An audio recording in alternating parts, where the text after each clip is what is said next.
All right, welcome back to the Vault Report. I'm here with Georgetown assistant coach Jeff Battle. I got to ask you first, as a Philly guy, I'm sure you are excited about that Celtic championship.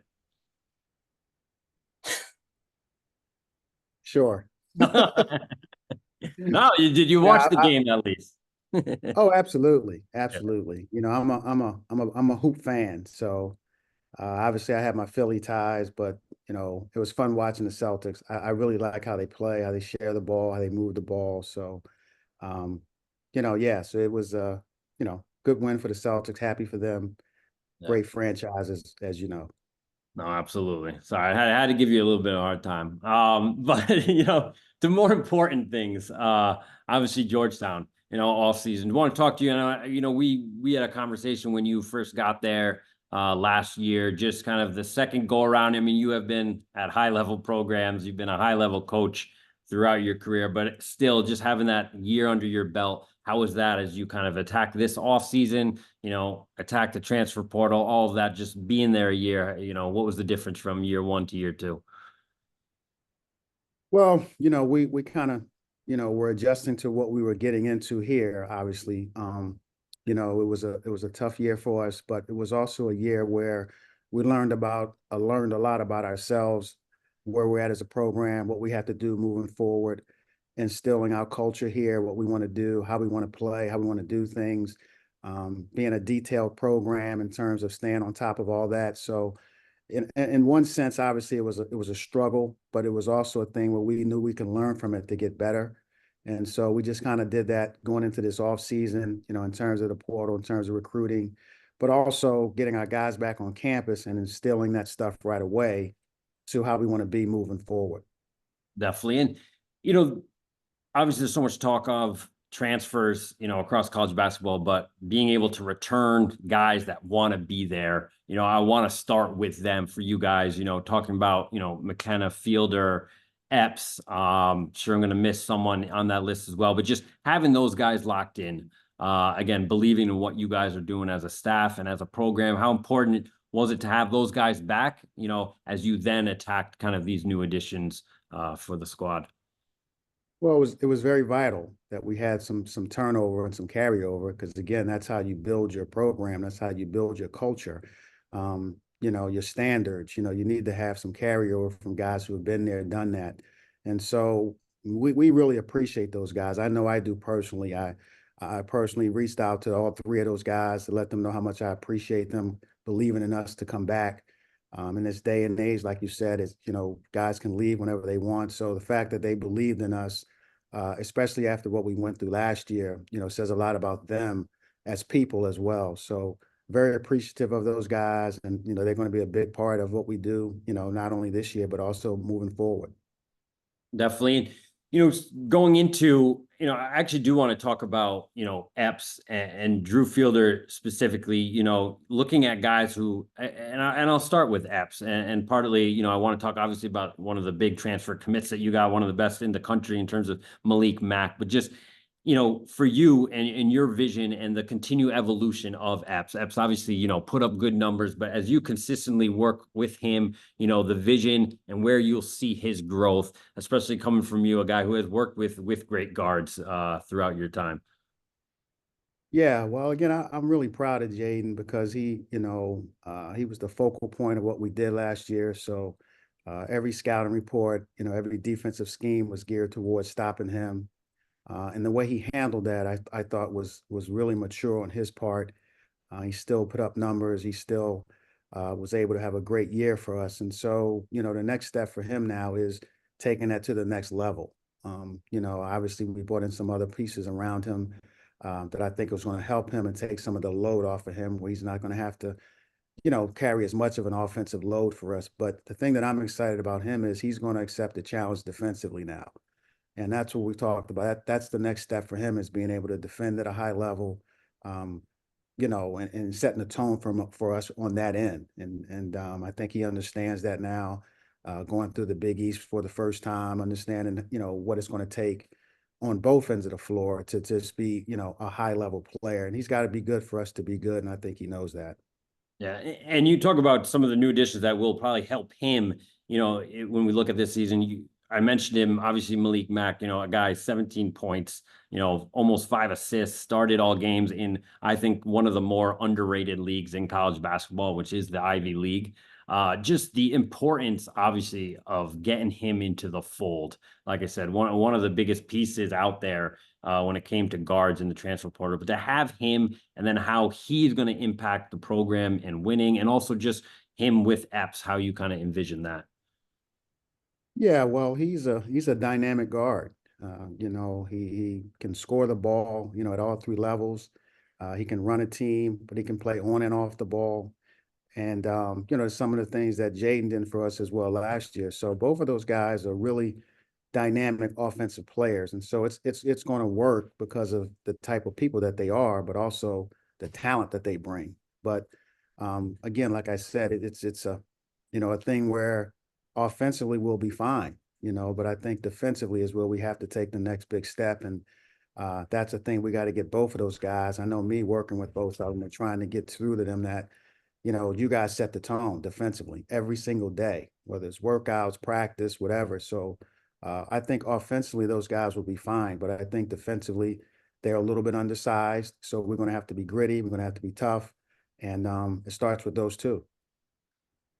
And another guy, early seems early on, and really isn't, when you think of it, but obviously everything moves so quickly. But a guy like Micah Peavy and how he can help, especially on the defensive end, what you guys see in him as a staff. Again, a guy who, averaged double digits, close to 5 rebounds a game, but just having him, his versatility in the front court. Exactly. You hit the nail on the head there, his versatility. The thing I've been most impressed with Micah so far is his leadership.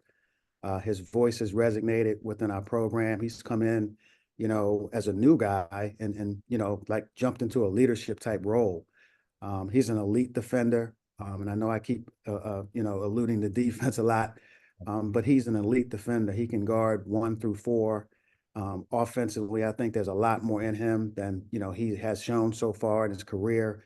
And hopefully we can open up that for him as well to get him some offensive touches and allow him to play with some freedom on offense, which I think will help his overall development.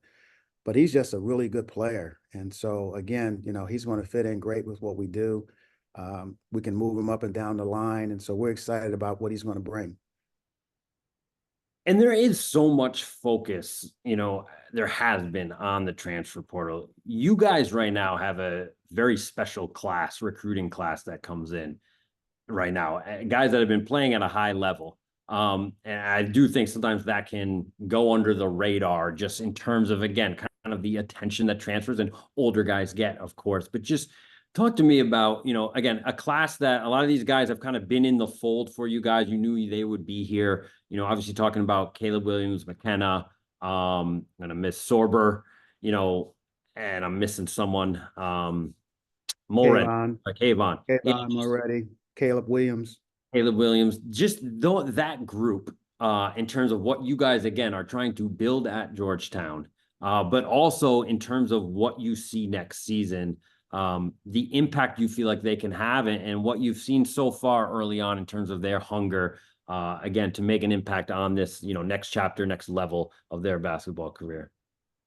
Yeah, I mean, even though they're freshmen, they have a sense of maturity to them that I think is kind of unheard of in this day and age. Like you said, sometimes freshmen kind of get overlooked because of the portal, but these guys are mentally, ready to play. Like, obviously they have to learn the system, they got to get, stronger in some cases and, learn what we're doing in terms of that kind of, thing. But in terms of their mental makeup, they're mentally mature and they can come in and play and compete, from day one. And so they're talented kids.